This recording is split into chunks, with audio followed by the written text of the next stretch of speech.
Você já foi enganado sobre quem dominou a Terra.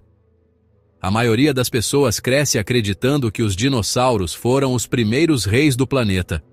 Mas isso não é verdade. Antes deles, muito antes, existiu uma era esquecida onde a vida era medida em metros. E tinha asas, mandíbulas afiadas e carapaças tão duras quanto armaduras medievais. É isso mesmo. Antes dos répteis gigantes, a Terra foi governada por insetos colossais. E essa parte da história quase nunca aparece nos livros, mas deveria. O planeta era outro, florestas fechadas, oxigênio abundante, criaturas rastejantes do tamanho de jacarés e libélulas maiores que falcões. Uma época real, comprovada pela ciência, mas que soa como ficção. Descobrir como era a Terra antes dos dinossauros, antes do dilúvio, antes de qualquer civilização. É como acessar um código perdido da vida. E a recompensa? Uma nova compreensão sobre o presente. Porque entender esse passado bizarro ajuda a enxergar com outros olhos o mundo que pisamos hoje. Este documentário vai te levar numa viagem pela era dos insetos gigantes, revelando fatos que misturam curiosidades históricas, fósseis incríveis e mecanismos de evolução que ainda moldam a vida moderna. Esqueça tudo o que você achava que sabia sobre a história da Terra. Isso aqui é para quem quer conhecer a verdade nua e crua, com beleza, com estranheza e com aquele tipo de conhecimento que te transforma para sempre.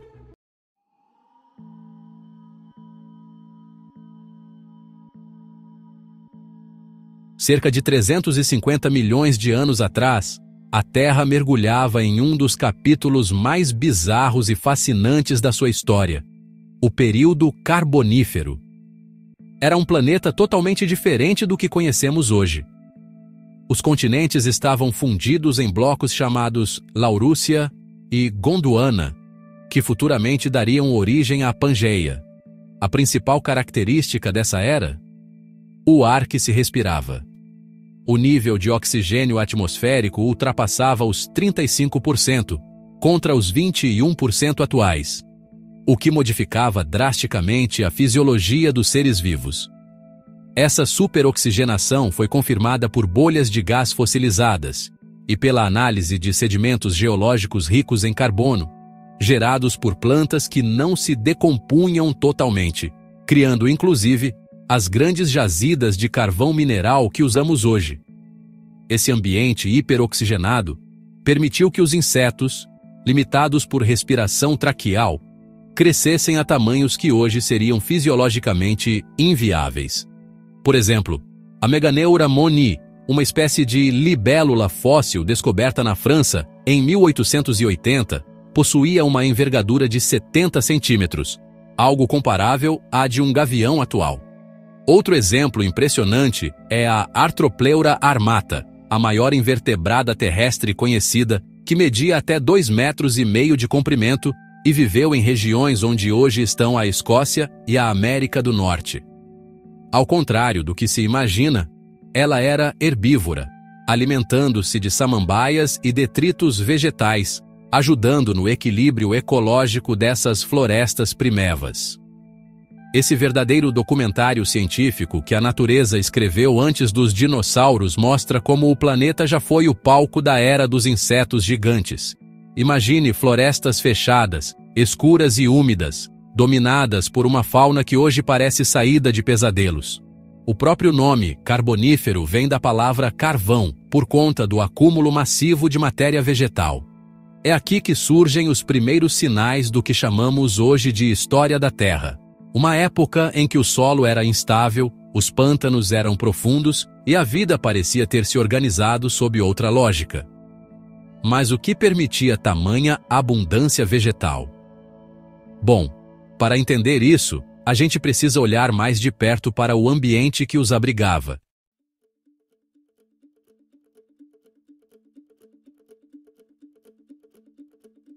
A Terra, durante o Carbonífero, mas parecia um gigantesco viveiro tropical em escala global. O clima era predominantemente quente e úmido, com estações pouco definidas. As calotas polares praticamente inexistiam, e as regiões equatoriais estavam cobertas por densas florestas pantanosas que se estendiam por milhares de quilômetros. A umidade constante, somada à alta temperatura, criava um efeito estufa natural, intensificado pela decomposição incompleta de vegetais, que aprisionava carbono em sedimentos e liberava metano na atmosfera. É essa combinação que sustentava uma densa cobertura vegetal e ajudava a manter os níveis de oxigênio elevadíssimos. Esse ciclo ecológico formava uma espécie de máquina natural de produção de vida. A vegetação dominante era composta por espécies extintas que moldavam um cenário alienígena aos nossos olhos modernos. As florestas eram formadas por lepidodendros, árvores com até 30 metros de altura, parecidas com musgos gigantes e hoje consideradas licófitas. Ao lado delas, calamitas, que lembravam enormes cavalinhas com troncos ocos, cresciam em colônias espessas, e cobrindo o solo, vastos tapetes de samambaias arborescentes completavam a paisagem. Diferente das florestas atuais, essa vegetação não possuía flores, frutos ou sementes como conhecemos, mas sim esporos, e a forma como se espalhavam contribuía para o solo ácido e os altos índices de decomposição incompleta, o que gerava ainda mais acúmulo de matéria orgânica e amplificação do ciclo de carbono. Esse ecossistema altamente produtivo criou um tipo de berço primordial para as criaturas da era dos insetos. A estrutura das florestas, com árvores de troncos ocos e solo alagado, oferecia refúgios ideais para animais rastejantes e alados. É como se a própria terra estivesse moldada para abrigar seres gigantescos. Esses cenários pantanosos são hoje estudados através de fósseis vegetais incrivelmente bem preservados em camadas de carvão, como os encontrados na formação Mason Creek, nos Estados Unidos, ou nos depósitos de carbonífero da Bacia do Ruhr, na Alemanha. E dentro desse ambiente fértil, os insetos começaram a desenvolver habilidades surpreendentes para viver em terra firme. Mas isso, claro, é uma transformação que merece ser explorada com atenção.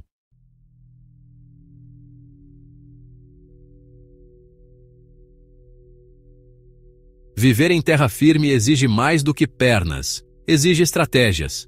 No caso dos insetos gigantes do passado, isso significou reinventar a própria fisiologia. Durante o Carbonífero, enquanto a vegetação cobria o planeta com umidade e sombra, os insetos começaram a desenvolver 3 adaptações essenciais que lhes permitiram prosperar fora d'água: a cutícula impermeável, o sistema traqueal de respiração e a capacidade de recuperar água durante a excreção. A cutícula, composta por quitina, agia como uma armadura biológica que evitava a perda de umidade, algo crucial num ambiente que, embora úmido, podia oscilar bastante entre diferentes microclimas. Sem essa proteção, eles simplesmente secariam como folhas ao sol.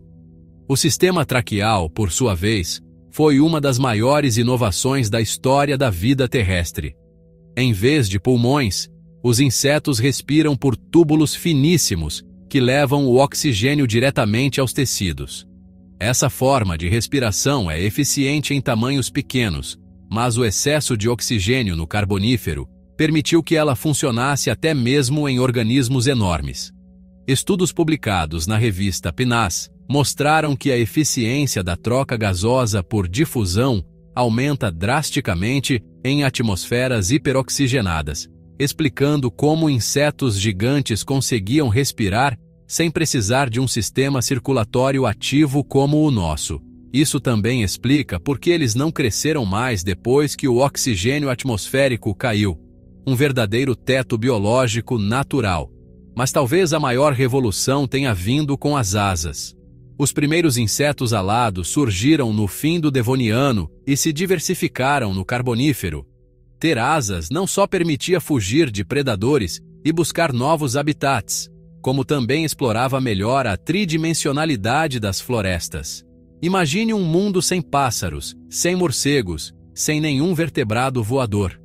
As libélulas gigantes da época eram as rainhas absolutas dos céus. Esse domínio aéreo foi fundamental para a dispersão e especialização dos insetos.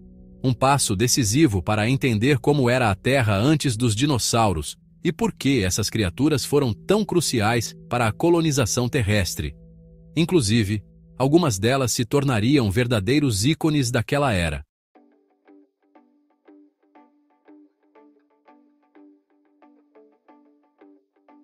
Quando se fala na era dos insetos gigantes, é impossível não imaginar criaturas que hoje desafiam até mesmo a ficção científica. Mas essas figuras existiram de verdade e deixaram rastros concretos no registro fóssil. Um dos exemplos mais impressionantes é a Arthropleura, um milípede que podia alcançar até 2,5 metros de comprimento.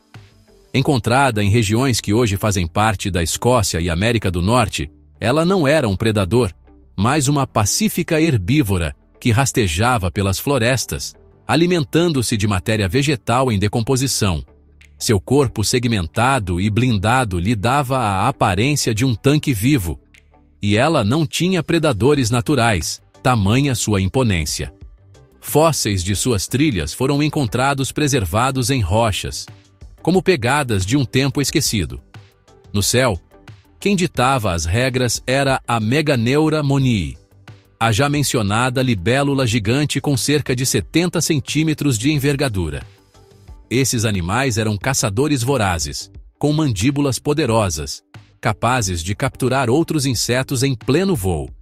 Sua estrutura corporal aerodinâmica e suas asas longas permitiam movimentos rápidos e precisos, o que fazia dela uma predadora dominante.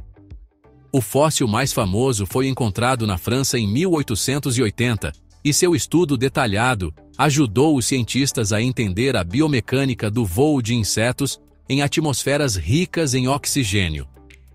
Em documentários científicos, ela costuma ser retratada como o falcão do período Carbonífero, uma comparação justa, considerando sua posição no topo da cadeia alimentar.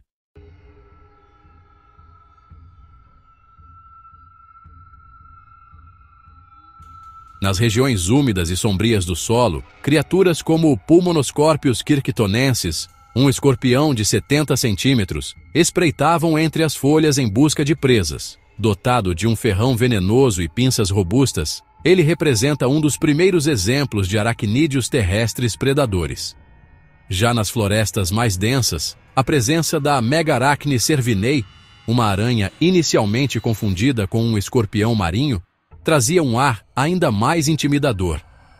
Com cerca de 60 centímetros de tamanho, ela caçava emboscando presas entre troncos caídos e vegetação.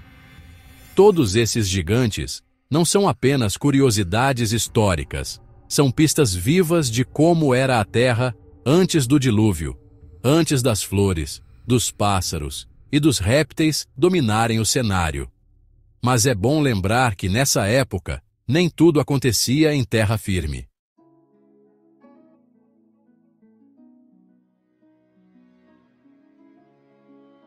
Enquanto os insetos gigantes dominavam as florestas, os oceanos do período Carbonífero eram verdadeiros santuários de biodiversidade. Em águas rasas e ricas em nutrientes, a vida marinha florescia com uma diversidade que, em muitos aspectos, rivalizava com a terra firme. Um dos grupos mais emblemáticos eram os trilobitas, artrópodes marinhos com corpos segmentados e olhos compostos extremamente complexos, alguns com mais de 40.000 lentes por olho, de acordo com estudos publicados na Nature Communications. Embora já estivessem em declínio após seu auge no Cambriano, os trilobitas ainda desempenhavam papéis importantes como necrófagos e filtradores nos ecossistemas marinhos. Outro grupo marcante eram os crinoides, parentes distantes das estrelas do mar. Também conhecidos como lírios do mar, esses organismos se prendiam ao fundo oceânico por longos pedúnculos e se alimentavam filtrando partículas da água.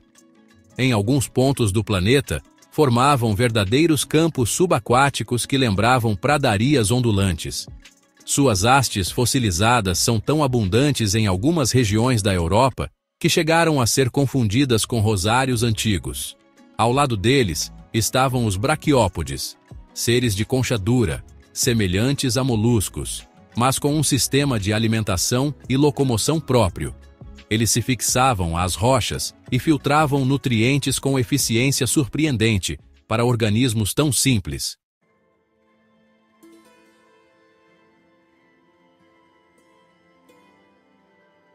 Esses animais não estavam isolados. Compunham um complexo mosaico ecológico que incluía predadores como peixes cartilaginosos primitivos, vermes marinhos e moluscos bizarros com conchas espiraladas. Estudar esse ambiente marinho é essencial para entender a história da Terra, pois esses sistemas ajudaram a estabilizar os ciclos biogeoquímicos que sustentaram a vida em Terra. A alternância entre ambientes terrestres e aquáticos foi um dos motores da evolução, um jogo de equilíbrio delicado, onde cada novo organismo abria caminho para o próximo. E foi justamente nessa transição que os vertebrados começaram a escrever seus primeiros capítulos no palco terrestre.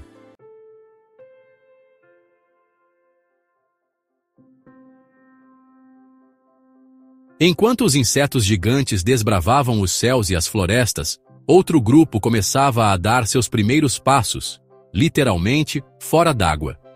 Estamos falando dos primeiros vertebrados terrestres, animais que revolucionaram a forma de viver na Terra. Um dos pioneiros foi o Ichthyostega, um vertebrado com cerca de 1 metro de comprimento, que apresentava uma transição fascinante entre peixe e anfíbio. Ele possuía membros robustos, cauda com nadadeira e até brânquias, mas também pulmões funcionais, permitindo-lhe respirar fora d'água por períodos curtos. Fósseis encontrados na Groenlândia revelam que ele provavelmente se movia com dificuldade em terra, usando o corpo de forma semelhante a uma salamandra moderna. Outro exemplo marcante é o Diplocaulus, com seu crânio em formato de bumerangue, medindo até 70 centímetros.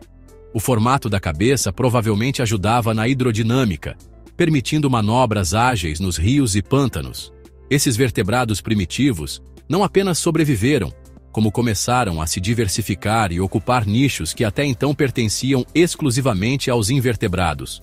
Mas o verdadeiro divisor de águas veio com uma inovação tão poderosa quanto a invenção da roda, o ovo amniótico. Ao contrário dos ovos anfíbios, que dependem da água, o ovo amniótico continha membranas internas que protegiam o embrião e permitiam sua sobrevivência em ambientes secos. Isso abriu um universo de possibilidades para a colonização terrestre.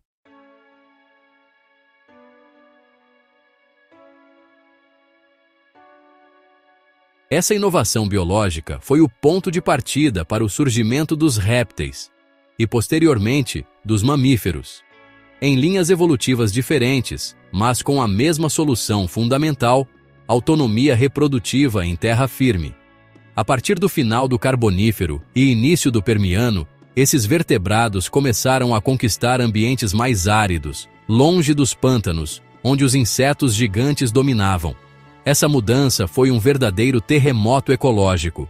Os répteis pequenos, ágeis e eficientes em regular a perda de água, começaram a competir com os artrópodes gigantes, um prenúncio das mudanças drásticas que estavam por vir na história da Terra. E o equilíbrio que parecia tão estável começou a balançar.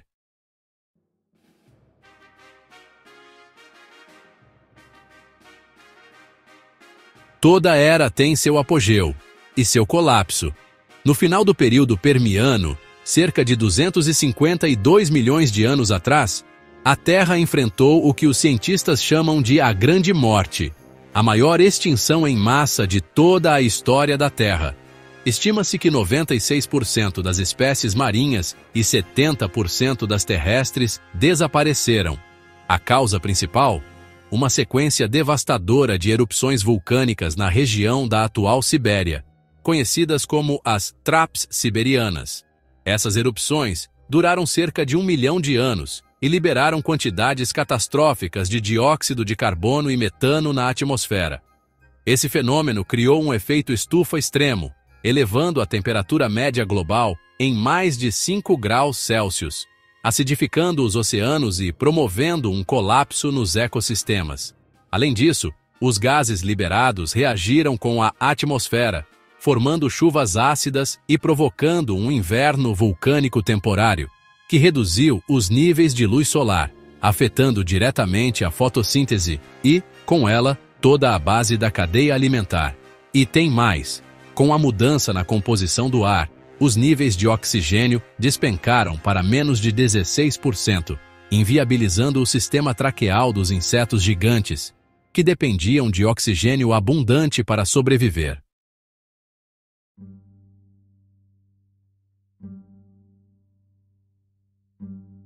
Com o declínio da vegetação pantanosa e a transformação dos habitats em regiões mais secas e instáveis, os insetos gigantes do passado começaram a desaparecer, especialmente os não voadores, como a artropleura. As criaturas que antes pareciam indestrutíveis não resistiram às novas condições ambientais. Fósseis desse período mostram uma redução brusca no tamanho corporal dos insetos, fenômeno conhecido como nanismo ecológico, observado também em outros grupos de animais. A Terra estava se reinventando, e novos desafiantes já batiam asas nos céus em transformação.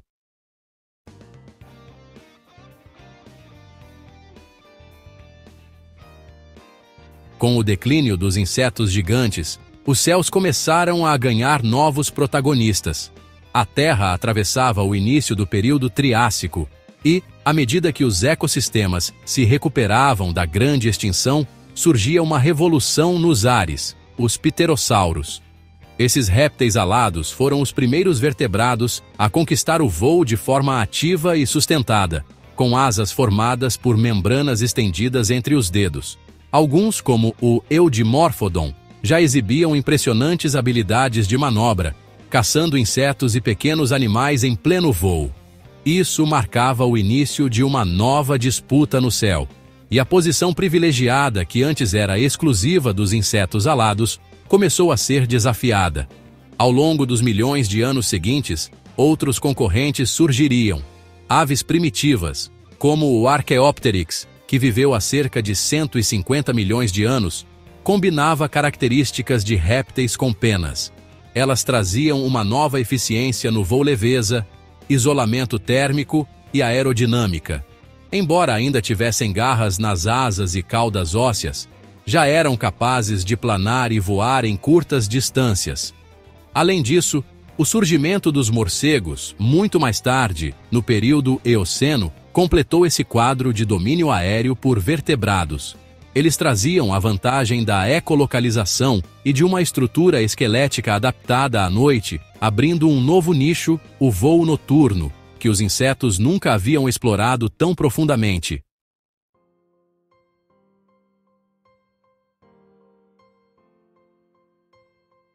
Mesmo assim, alguns insetos gigantes, como a meganeura, conseguiram resistir por um tempo, mantendo seu domínio nos céus pré-históricos. Mas o equilíbrio de forças estava mudando. A nova concorrência trazia cérebros mais desenvolvidos, maior controle térmico e novas formas de reprodução, vantagens decisivas em um mundo que já não era mais o mesmo. Os invertebrados gigantes do ar perderam espaço para os vertebrados voadores, mais eficientes e adaptáveis às novas condições atmosféricas e ecológicas. O reinado absoluto dos insetos gigantes chegava ao fim, mas, como em toda boa história, uma nova forma de adaptação estava prestes a transformar radicalmente seu legado.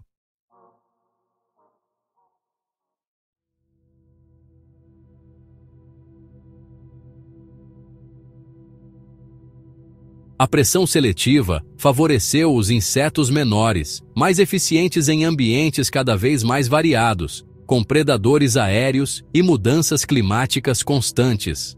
A era dos insetos gigantes havia ficado para trás, mas o legado desses ancestrais vive nos genes e nas estratégias evolutivas dos insetos atuais. A Terra já não era uma selva de colossos com asas cortando os céus, mas sim um planeta onde a miniaturização passou a ser sinônimo de eficiência. E mesmo assim, alguns insetos ainda tentariam manter viva a memória do gigantismo ancestral. dentro dos limites que a natureza moderna lhes impõe.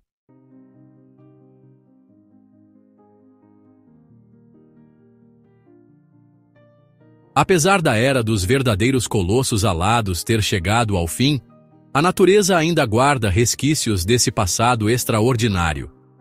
Hoje existem espécies que, embora não cheguem nem perto das dimensões do período Carbonífero, ainda ostentam tamanhos impressionantes dentro dos limites modernos. A mariposa Attacus atlas, por exemplo, pode atingir 25 centímetros de envergadura, sendo considerada uma das maiores do mundo em extensão de asas. Já o Titânus giganteus, encontrado na região amazônica, é um besouro que pode ultrapassar 16 centímetros de comprimento, com mandíbulas capazes de partir um lápis ao meio. E não podemos esquecer do Phobaeticus chani, o bicho-pau mais longo já registrado, com quase 65 centímetros de comprimento se contarmos as pernas. Mas por que esses tamanhos já não ultrapassam certos limites? A resposta está diretamente ligada à estrutura respiratória traqueal, que continua sendo a maior limitação física para o gigantismo nos insetos. Diferente dos vertebrados, que usam um sistema circulatório fechado e pulmões, os insetos dependem da difusão passiva de oxigênio através de traqueias e espiráculos. Em atmosferas com cerca de 21% de oxigênio, como a que temos hoje, esse sistema simplesmente não consegue sustentar corpos muito grandes. Experimentos em laboratório comprovaram que a difusão do oxigênio só seria eficaz em organismos gigantes se a atmosfera tivesse, no mínimo, 30% de oxigênio, um nível que não vemos desde o fim do Paleozoico.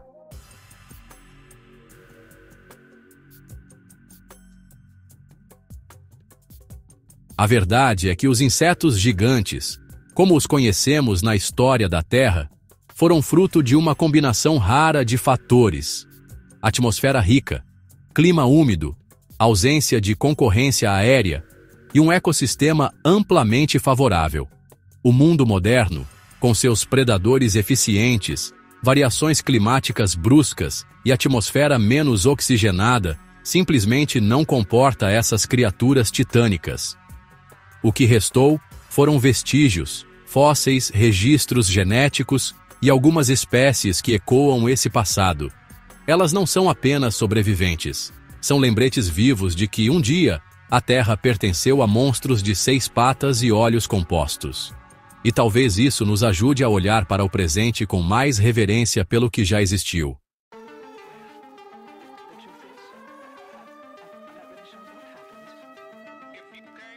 Agora que você sabe como era a Terra na era dos insetos gigantes, me diz, quantas outras verdades estarão enterradas na lama do tempo, esperando alguém curioso o suficiente para escavar? O que mais a natureza já foi capaz de criar e destruir antes mesmo de surgir o primeiro dinossauro? Essas histórias não são apenas fósseis, são espelhos, e eles nos mostram que a vida, quando encontra as condições certas, cria maravilhas que ultrapassam a imaginação. Mas e você? Que tipo de gigante está deixando adormecido dentro de si? Está apenas rastejando pelos dias ou já encontrou o ambiente propício para voar? A Terra já teve insetos maiores que aves, escorpiões com quase 1 metro e criaturas que transformaram o mundo. Talvez esteja na hora de você fazer o mesmo com a sua própria história. Por que não começar agora?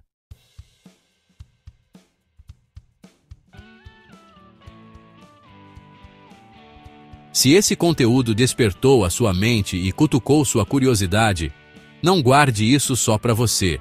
Comente aqui embaixo qual dessas criaturas mais te impressionou e aproveita para se inscrever no canal e ativar as notificações. Porque aqui, a cada vídeo, você vai descobrir um novo pedaço escondido do universo e de você mesmo.